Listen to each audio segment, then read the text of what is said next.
Martin gave it Canadians straight. We can look forward to big spending cuts and still more tax increases. The government is looking to Australia's recent austerity program as a model. Here we see Australian consumers before the implementation of the tax hikes. Here we see them after. Canadians can soon look forward to having their audits exposed in public. The Queen and the Duke of Edinburgh visited Russia last week. Fed up with constant scrutiny at home, the royals wanted to visit a country with no tabloid newspapers or trashy authors.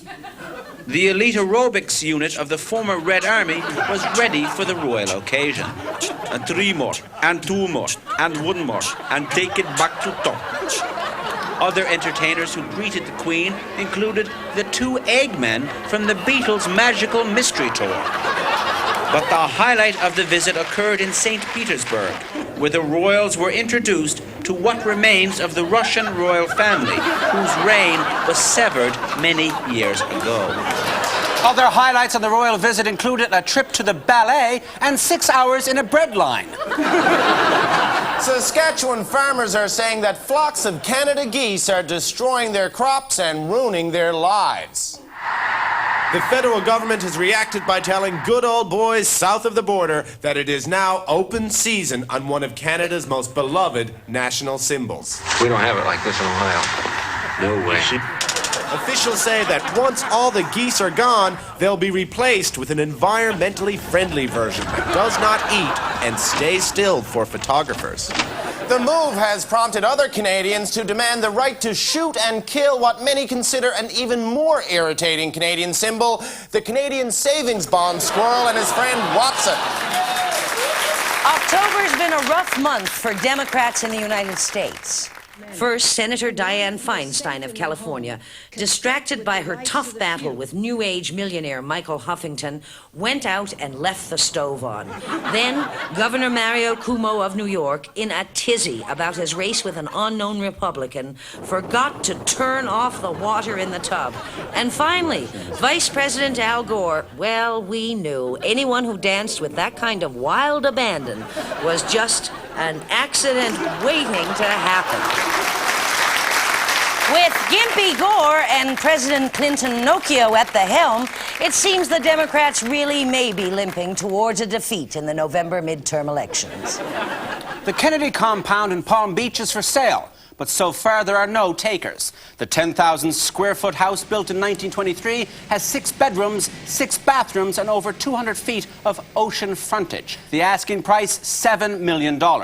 According to one broker, it's very cheerful, nice and fresh on the inside. But the sight of Senator Ted Kennedy staggering through the halls in his underpants is apparently keeping potential buyers away. And Rose Kennedy, propped up in the corner, isn't helping matters either. Next week on This Hour Has 22 Minutes, J.B. Dixon, alive and interactive with Joni Mitchell. Joni, have you noticed how ugly Crosby, Stills, and Nash have become? What's that all about? Do you think maybe they might improve with age? No, I think there's more ugliness. I think it's on the increase. Yeah, well, enough about you.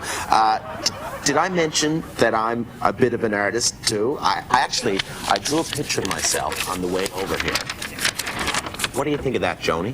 Well, it's a self-portrait in the style of Van Gogh.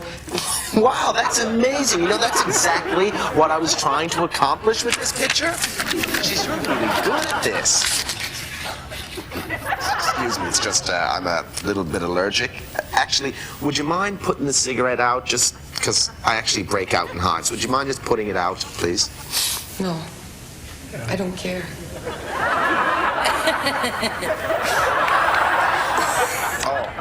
So, you're from Saskatchewan. Do you get home very much at all, Joni? That's next week on Alive and Interactive. J.B. Dixon talks with Joni Mitchell.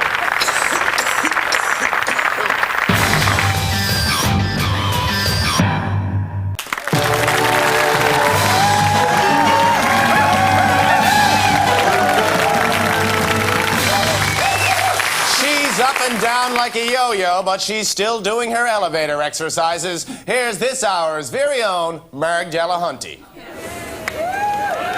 Hi, I'm Marg Delahunty. New Year's Day, 1979. I'd blown up to what seemed at the time a huge 148 pounds. I was determined to reduce. I went on the grapefruit diet. That very same year, John Crosby said the fundamental objective of the Canadian government was to reduce the $12 billion deficit. Well, by 1980, I'd fluffed up to 160 pounds, and the Canadian deficit was looking quite chuffy at 13.5 billion. I waddled into 1985, thighs a-thundering, hippo hips a-rolling, love handles a-flapping. I was 170-pound hunka, burning love. And the Canadian deficit? Well, despite continued government efforts to reduce, it had blown up to a whopping 38 billion. Well, here we are in 94. We've done the reducing thing. Sure, look at me, hub off in this seething soup of burbling bacteria in mortal danger of being harpooned any minute. And surprise, surprise, the Canadian deficit has grown to a greasy and corpulent 45 billion spondulics. Oh, let's wake up and smell the Slim Fast. Reducing has failed. Diets don't work. What's wrong with Paul Martin? Doesn't he ever watch the Oprah Winfrey Show?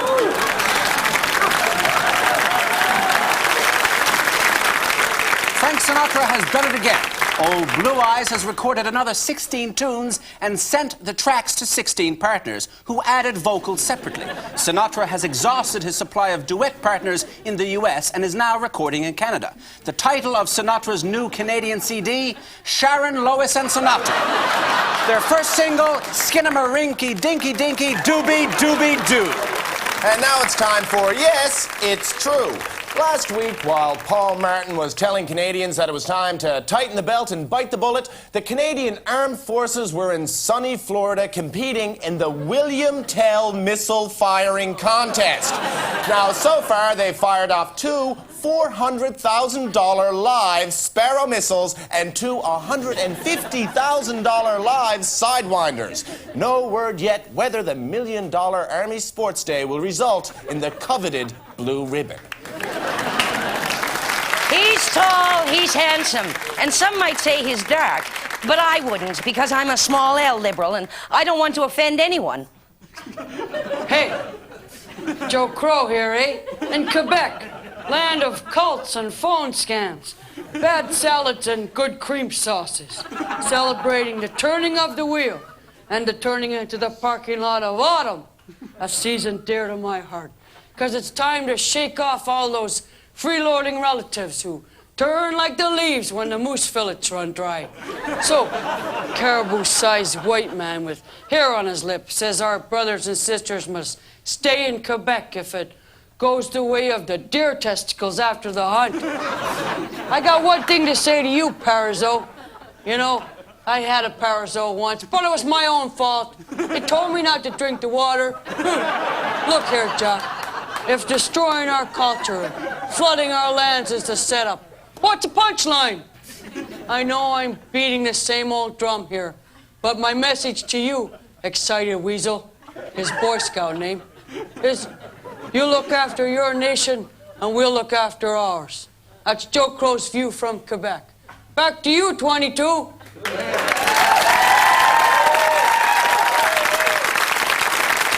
And in a recent This Hour Has 22 Minutes Bargain Hunter poll, 65% said yes to the third question. 5 people were asked over a 10-minute period, and results are considered accurate 6 times out of 10, 50% of the time. We're here to meet the youngest Prime Minister ever elected to Canadian Parliament, the Right Honourable Joe Clark. I'm feeling blue, and I was hoping that he might actually be able to lift my spirits with a song. Let's see, do you know Feelings, Nothing More Than Feelings? Oh, you trapped me in the wrong word. Feelings, no, that's unfortunately, That's as far as you know? That's all we know. That's, well, yes, like I say, that's not really my forte. Hard journalism is mine.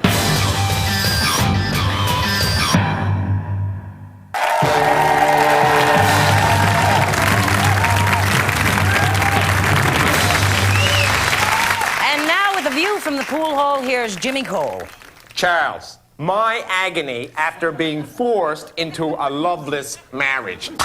I don't know. I find this kind of embarrassing because it's the kind of thing that basically you would say to someone when they're in grade 10, not when they're like 40 and a prince. But, Charles, come on.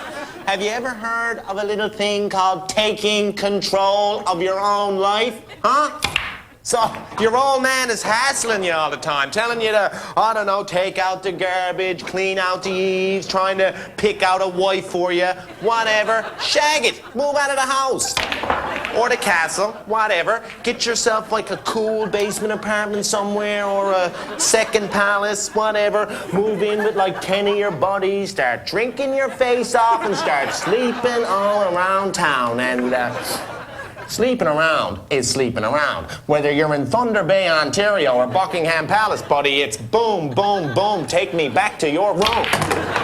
When you find a girl that you think you might like, well, you might want to consider living with her for a little while, then get married, then become the King of England, huh? And Charles, another thing.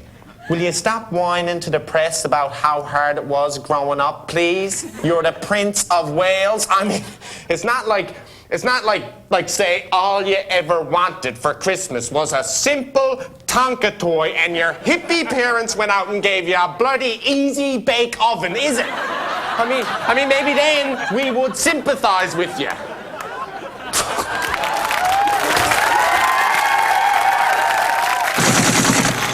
International terrorist Carlos the Jackal was captured last month in the Sudan. He's accused of masterminding dozens of bombings and hijackings since the late 70s. He is currently imprisoned in France, awaiting trial. We speak with him now. Hello, Carlos. Oh yeah, how you doing? Carlos, you are accused of a number of heinous crimes. What do you have to say in your defense? Yeah, I think they got the wrong guy. You were arrested in the Sudan and you were having liposuction? Yeah, I had a little extra weight on the legs. Is that a crime? Apparently. I think we might have the wrong guy. No, I'm Carlos. Carlos the Jackal, international terrorist. I don't think so, sir. Oh yeah, I got the manuscript right here to prove it. Thank you for your time, sir. Will somebody get me research on the line? I got Chuck Chibanian from Street Legal interested in this baby, I tell ya. First, there were those overzealous Grateful Dead fans that followed their heroes across America. Now a new fad is attempting to sweep the nation. The hills are alive with the sound of music. I love the sound of music. I'm a Von Trapp head. I changed my name to Wanda Von Trapp. Well, Wanda was always my name. It was the Von Trapp part I changed. I even married a man from Austria. He was an Austrian electrician. His lederhosen rode very low on his bum. He was very disappointing. But today I'm not going to be disappointed because today I'm going to meet Christopher Plummer, Captain Von Trapp. Christopher Plummer, tied up with string. These are a few of my favorite things. Can you just do me one really big favor? Yes. Could you just take my face in your hand and kiss me on the cheek like you did to... Oh.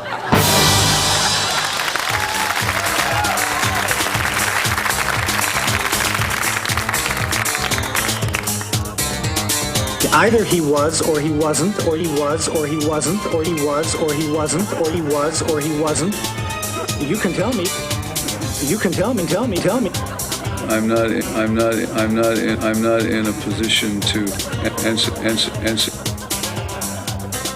Nothing improper was done by CSIS.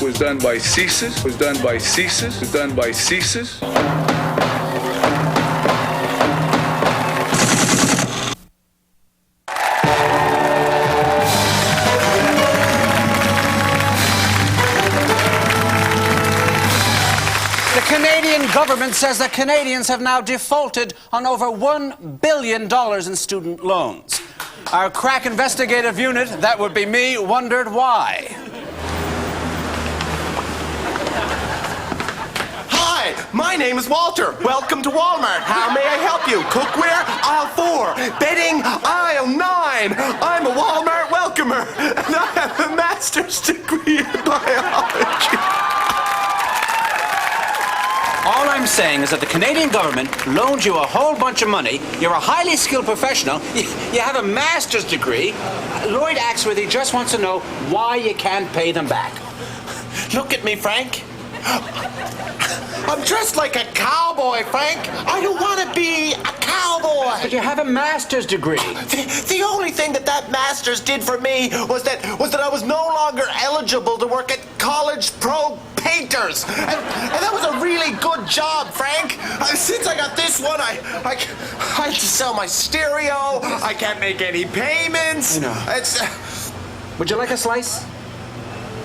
Go ahead. Could I? Yeah. Please, enjoy. Could I get a receipt, please? No. Just leave it blank. Just blank? Yeah.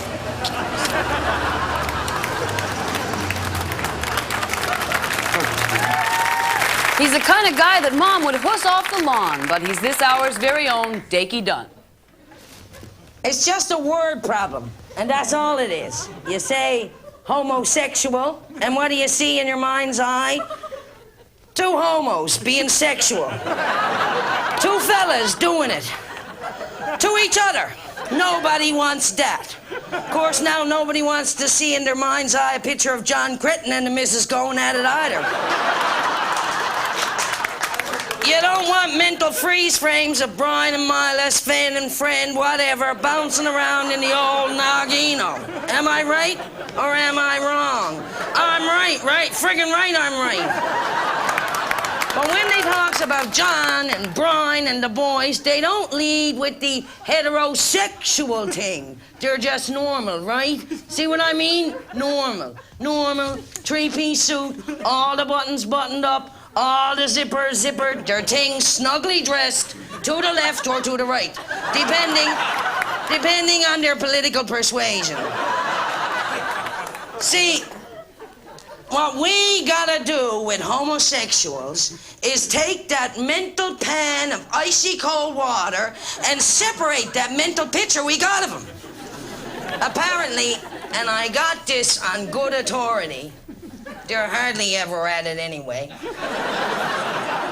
Except, of course, on their high holy days of queer obligations.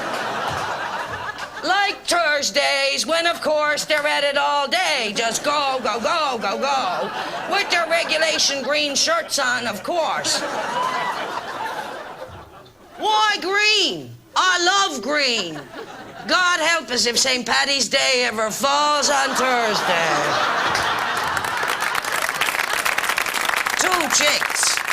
Now that's a highly different picture altogether.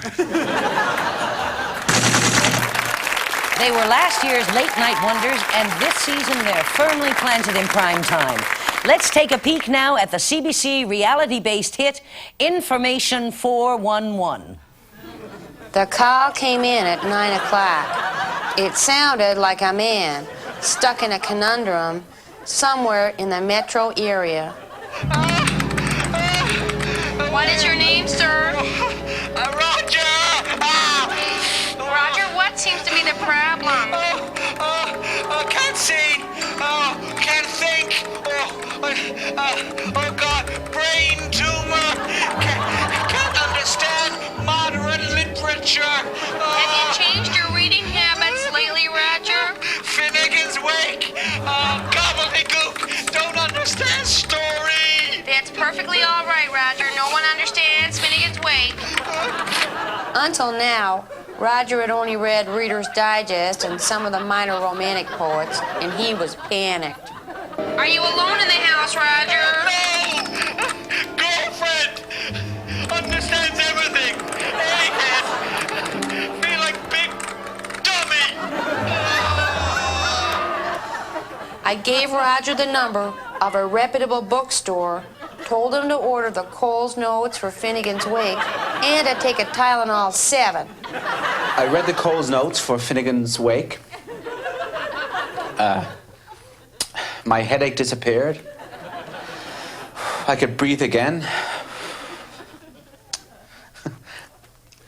I guess I didn't have a brain tumor after all. I'm an operator. I give numbers. I just try to do my job. If it helps someone, that's great. And now the public service announcement.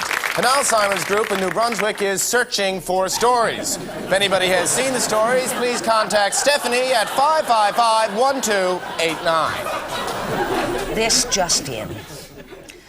Not another CSIS infiltration story. Won't those guys ever quit? The post office setting up that white supremacist heritage front thing? Geez, these guys are everywhere. You know, Frank, it's getting so you don't know who to trust. I hear you, sister. I hear you. Good night.